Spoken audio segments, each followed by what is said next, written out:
Dua sisi malam ini hadir dengan tema Misteri Harun Masiku, Hasto versus KPK, dengan narasumber pengacara Hasto Kristianto, Patra MZ.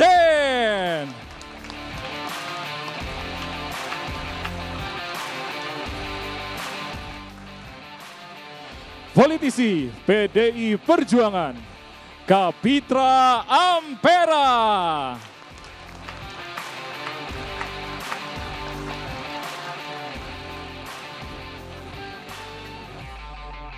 Pegiat anti korupsi, Saur Siagian.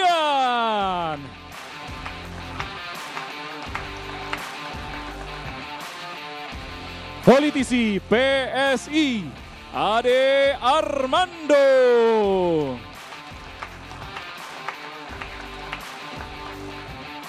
Pembawa acara kita malam ini, Ari Fadil dan Aditya Nugroho.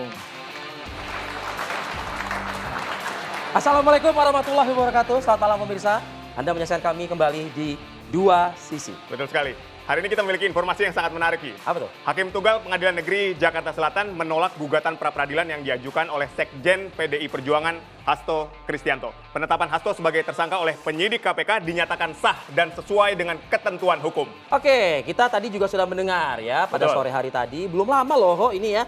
Tapi alhamdulillah sidang aman dan lancar ya. Betul. Tidak ada yang sampai naik ke meja lah begitu kurang lebih ya kan. Nah tapi mudah-mudahan apa yang diputuskan oleh Hakim Tunggal di Pengadilan Negeri Jakarta Selatan ini memang sudah benar-benar representatif wakil Tuhan di dunia ini. Karena hakim itu kan adalah wakil Tuhan kan, Ho. Meskipun Ho, saya harus mengatakan seperti ini. Cukup banyak bukti yang dipaparkan oleh kubu Hasto ya di persidangan, dan itu jelas-jelas menyatakan bahwa penetapan tersangka Hasto sangatlah tidak sah. Bahkan 3 ahli pun juga memperkuat pernyataan tersebut. Ya, tapi ini jangan salah, Vi. Penyidik KPK ini punya 153 bukti kuat yang menyatakan keterlibatan Hasto dalam dugaan kasus suap dan kasus perintangan penyidikan terhadap Harun Masiku. 2 pasal yang dipersangkakan Betul itu ya. Baik, kita nggak usah berlama-lama, Oho. Langsung saja apa yang terjadi sore tadi di Pengadilan Negeri Jakarta Selatan, kita akan coba ulas kembali di studio kita pada malam hari. Saya ingin mengundang dulu dari pihak saya. Saya mengundang Patra MZ untuk bergabung di meja bersama saya, anggota tim pengacara Hasto Kristianto. Silakan Bang Patra. Baik, saya juga tidak mau kalah. Saya akan undang praktisi hukum sekaligus pegiat anti korupsi, Saur Siagian. Silakan Bang Saur. Nah, ini kita salaman dulu nih, luar biasa. Jadi ini dua ini seperti sudah siap ya. Tapi kita coba putarkan kembali ya pemirsa, baik itu yang di studio maupun juga yang di rumah, pernyataan atau kutipan amar putusan dari pra peradilan Hasto Kristianto di Pengadilan Negeri Jakarta Selatan berikut ini. Mengabulkan eksepsi dari termohon. 2, menyatakan permohonan pra-peradilan pemohon kabur atau tidak jelas. Menyatakan permohonan pra-peradilan pemohon tidak dapat diterima. Membebankan biaya perkara kepada pemohon sejumlah nihil. Demikian diputuskan pada hari Kamis tanggal 13 Februari 2022 oleh Juyamunto, Hakim Pengadilan Negeri Jakarta Selatan kelas 1A khusus, dan diucapkan dalam sidang terbuka untuk umum pada hari dan tanggal itu juga oleh hakim tersebut dihadiri kuasa pemohon dan kuasa termohon. Demikian putusan sudah diambil. Maka persidangan dalam perkara pra-peradilan nomor 5 atas nama pemohon Hasto Kristianto dinyatakan selesai dan ditutup. Ya, itu tadi kutipan putusan pra-peradilan Hasto Kristianto di Pengadilan Negeri Jakarta Selatan. Saya ingin langsung ke narasumber saya. Ini Bang Patra. Bagaimana Anda menyikapi putusan dari Hakim Tunggal tersebut yang menyatakan penetapan tersangka ini sudah sah dan sesuai dengan ketentuan hukum? Gak ada itu, salah, keliru. Dari awal pembuka juga udah keliru itu. Ya. Jadi yang diputuskan oleh Hakim Tunggal itu bahwa permohonan kami itu tidak diterima. Apa maksud tidak diterima? Karena menurut penilaian hakim seharusnya permohonan itu dipisah. Kan ada 2 sprindik nih. Sprindik 152 itu menyatakan penetapan Pak Hasto merintangi penyidikan. Itu juga lucu kan. Masa orang dibilang merintangi dulu. Yang kedua, sprindiknya baru terkait memberikan janji atau memberikan hadiah. Ya. Oleh hakim ya tadi disampaikan bahwa tidak boleh digabung, harus dipisah. Sehingga pokok perkaranya Bang Arif Fadil itu belum diperiksa. Oke, tidak masuk ke Ya. pokok perkara berarti. Jadi kalau Bang Fadil tanya sama saya sampai hari ini jam berapa nih? 8. Nah, jam 8 masih punya keyakinan bahwa penetapan Pak Hasto sebagai tersangka itu tidak sah. Tidak sah. Iya dong. 153 bukti sudah disampaikan oleh KPK. Makanya ini saya sampaikan inilah yang disebut dengan abortio justisia. Apa itu Bang? Jadi harusnya ini kan dikabulin nih permohonan. Pra peradilan ya? Ya, tapi kalau dikabulin kan bola panas. Makanya diaborsi, digugurkan tengah jalan. Iya kan? Saya nggak mau putus. Nanti aja kalau diajukan lagi biar aja hakim yang lain kan gitu. Ya. Oke. Kenapa? Saya mau cerita prosesnya. Ketika proses pra peradilan ini dibuka oleh hakim, hakim sempat ngomong begini. Jadikan pra peradilan ini sebagai perdebatan intelektual. Oke. Itu di awal ya? Iya dong.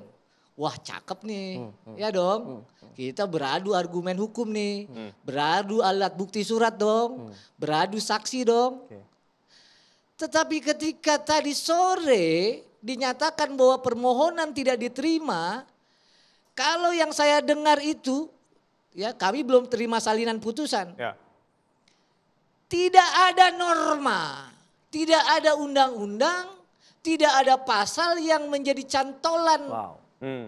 Oke. Ya, yang bilang bahwa permohonan pra peradilan in objecto sprindik, kalau dua sprindik tidak boleh digabungkan. Ya. Enggak ada disebut. Baik, KPK baik. berarti Satu. tidak tepat ya melakukan itu Satu. ya? Yang kedua, tidak ada juga ahli ya yang sudah diperiksa keterangan ahlinya dirujuk sebagai dasar putusan permohonan kami tidak diterima. Diterima, oke. Jadi yang ngomong ini dari awal perdebatan intelektual Ya. ternyata dasar pertimbangan mengapa permohonan kami ini tidak diterima nggak ada dasar intelektualnya, Oke, nggak ada baik. dasar normanya, nggak Baik, ada dasar. tahan dulu Bang Patra. Saya ingin tanyakan ke Bang Saur. Dasar pertimbangan hakim ini tidak ada dasar intelektualnya. Nah, menurut Bang Saur seperti apa? Iya, saya sih nggak akan bilang nanti dia contempt of court ya. Jadi begini, Patra ini kan dibela kalau nggak salah 1.000 pengacara, tapi yang maju di persidangan itu adalah kurang lebih puluhan. Oke. Dan saya termasuk adalah orang-orang figur-figur yang saya sangat hormati. Ada Bang Mulia Lubis di sana, kemudian ada senior, ada 4 ketua YLBHI termasuk Patra sahabat saya ini. Beliau itu adalah saya sangat hargai. Sampai ujung keyakinan Patra, sampai dia meninggalkan bumi ini, dia yakin misalnya bahwa kliennya misalnya tidak cukup untuk tersangka. Tetapi undang-undang hanya mengamatkan adalah pengadilan melalui pra-peradilan. Betul. Nah kawan-kawan kan dulu ini tuduh, ini adalah politisi-politisi. Saya makanya bilang dari awal waktu saya diminta narasumber, satu-satunya yang menguji apakah seorang sah tersangka atau tidak adalah Itu di pengadilan. pengadilan. Oke. Dan sudah putus. Oke. Nah oleh karena itu saya kira kita sudah bertarung kawan-kawan ini membawa bukti-bukti. KPK juga seperti Nuk bilang ada 153 bukti, Iya. ada 4 ahli. Para ahlinya Patra yang juga permohon menurut saya juga itu terjadi perdebatan menurut saya yang saya sangat menikmati. Oke. Karena kawan-kawan ini total Perdebatan intelektual terjadi. intelektual menurut saya. Tetapi kalaupun ada hasilnya seperti ini, ya inilah putusan pengadilan. Putusannya Jadi apa? Putusannya apa? Ih, putusan yang tadi Patra bilang tidak diterima. Ya, Nah, berarti kita belum masuk ke apakah sah atau tidak sahnya. nah, kalaupun nanti katakanlah Itu dia loh. mengklaim itu, nanti cari mekanisme yang lain. Tetapi tidak boleh Anda sepihak mengatakan ini tidak sah. Makanya saya bilang Patra boleh. Memang belum diuji, Pak. Ya, makanya saya bilang Belum pernah putusannya diuji. itu tidak diterima. Kan udah jelas tadi dibilang. Makanya ketika putusan tu NO, need on van Gelijk, Iya. ya, itu dimungkinkan sebenarnya ya itu mengajukan permohonan kembali, tinggal dipisah. Silakan. Iya kan? Silakan. Tetapi gitu. kalau kata pengantarnya bilang bahwa permohonan kami ditolak, itu keliru. Ya, keliru. Jadi kalau ada yang bilang bahwa proses penetapan tersangkanya juga sah atau tidak sah, belum masuk ke situ. Ya, bahwa benar. Tapi kan para peradilan ini kan untuk mengukur sejauh mana sah tidak sahnya penetapan tersangka. Bang Arief, ini bukan perjuangan Pak Hasto doang nih. Ya. Ya, saya mau bilang nih, penggiat HAM juga perlu tahu nih. Kenapa?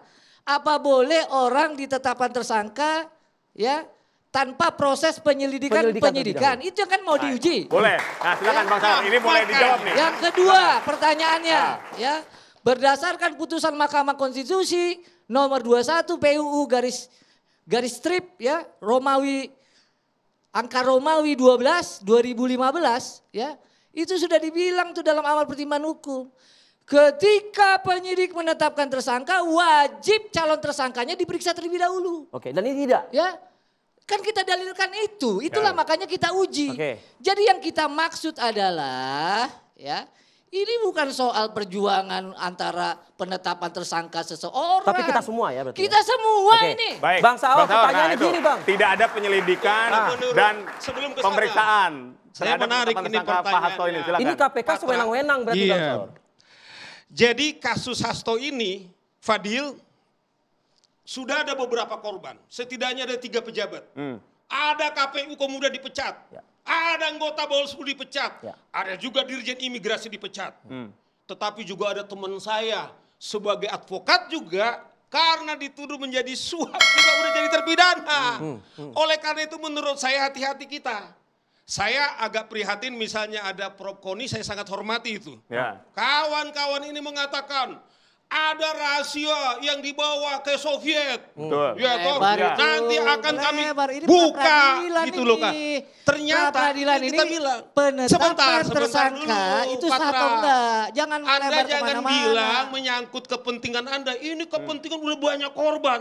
Dan ingat, sesungguhnya Fadil, keputusan sekarang ini bukan soal Hasto menang apa tidak. Tapi- Kita ingatkan, tapi- ini adalah demi keadilan. Bukan saja kepada tersangka, Ya. tetapi juga kepada rakyat Indonesia dan kita kepada semua. Oke. Karena akibat kasus ini, kalau tidak segera dituntaskan, ya bisa. Kalau Nah misalnya, itu yang tadi disampaikan oleh Patra M. Zen. Artinya Apa ketika boleh? ketika Ya. penyidikan tidak Betul. beres. Ini kita dibawa- bicara norma dulu deh sama keadilan. Pertanyaan kan simple, mau diuji di pra-peradilan ini kan adalah pertama, apa boleh seseorang ditetapkan tersangka sebelum ada proses penyelidikan dan penyidikan? 1. Berdasarkan putusan PUU MK nomor 21, setiap orang, saya, abang, ibu, bapak, kalau mau ditetapkan tersangka, kata MK apa? Wajib dimintai keterangan. Wajib. Kenapa? Karena disitulah calon tersangka akan menjelaskan 2 alat bukti, permulaan, bukti yang cukup, atau bukti awal supaya seimbang. Oke. Karena di dalam gelar perkara nanti, itu ketika dia setelah mendengar keterangan calon tersangka, bisa stop penyidikannya Pak. Oke, baik. ya. Jadi Fadil,